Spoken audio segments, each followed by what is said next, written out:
I decided to incorporate our family seal from the Portuguese heritage into the center of the bottle, and has an orange tone to represent the color of the sweet potato. I came up with the Corbin was to feel the story, be able to connect with, where we've come from, where we're going, and create a new chapter in that story. When I decided to come up with the name Corbin after my son, I figured it's our 5 generations, it's our heritage. He'll be the staple of the beginning of the company and pass it on to the next generation.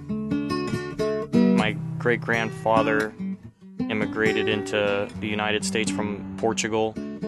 See, he was born in 1901, and he came over here in 1917, so 16 or 17. He got a job up in Santa Cruz. Worked in these mines and saved his money. I am David Souza Jr.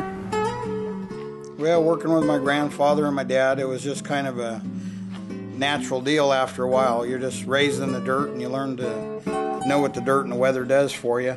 And it's in you. Some people can sell cars and some people can farm sweet potatoes. Grew up with a lot of values and things that you learn along the way that takes kids that are 30 years old before they know what we knew at 17 years old.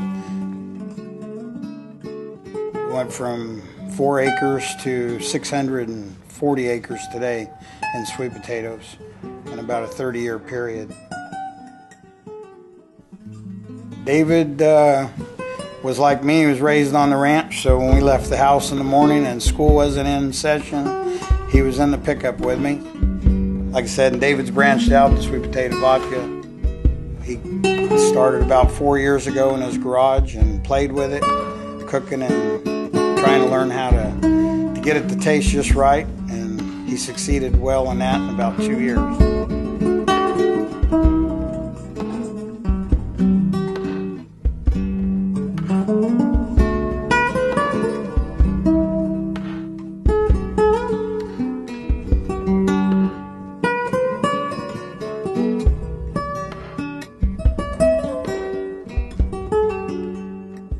When he came to me and told me that he had a plan to make sweet potato vodka, and we just, he just wanted the confidence and the backing, I guess, to know that, you like to hear that you got somebody behind you, you're gonna give it a harder try.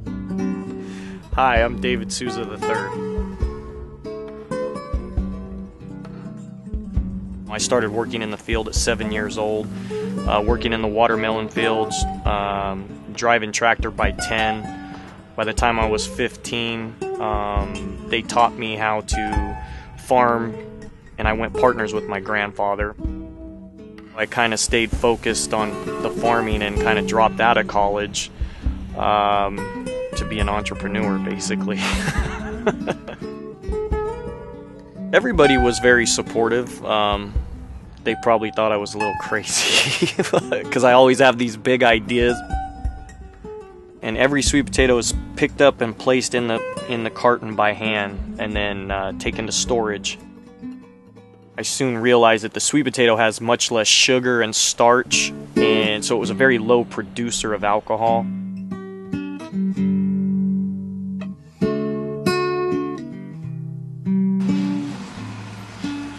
Trial and error and different flavors and what was smoother than and what tasted good. So when I got that perfected, that's when I started the licensing portion and get the larger distillery built.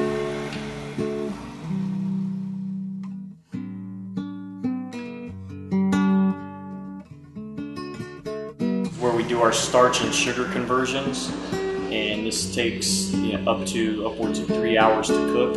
When it's completed, we have basically a sweet potato soup base. We move the sweet potato soup base over to the fermentation tank, where we add the yeast, temperature control it for up to 5 days. When the fermentation process is complete, we move over to the still.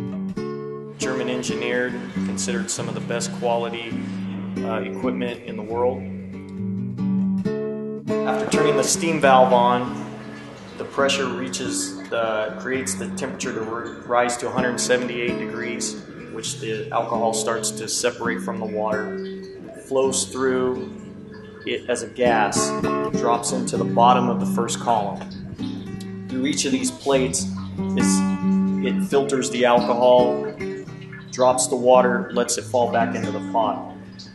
As it flows out of the first column, drops back into the second, goes through each of these plates, it reaches a higher proof till it gets to the top, coming through as a gas into the stainless chamber, which then, as a gas hits the cold liquid that's inside the stainless chamber, turns the alcohol back into a liquid, which then flows out, and you have 190 proof neutral spirit. We only do the distillation one time. We do it in a slow process, which is more than effective in creating a quality spirit.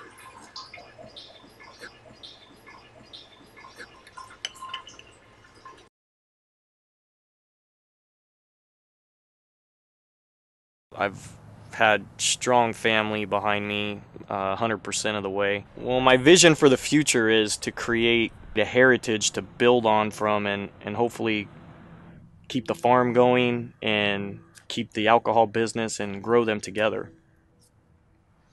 Our product is not only unique from the sweet potato standpoint, that it's the only sweet potato vodka, but also that where it comes from. We're one of few farms in the world that own and operate a farm and a distillery. We mostly purchase the spirit, where we actually make it from scratch. We grind the sweet potatoes, cook them, ferment them, distill, bottle, so we have complete control over the product from farm to bar top. So I like to be innovative in farming and alcohol world as well, so all our products will be in small batches and created from scratch. Before German engineering, I would painstakingly cook sweet potatoes on my kitchen stove, and this thing would barely produce a half a bottle of vodka in a 12-hour period.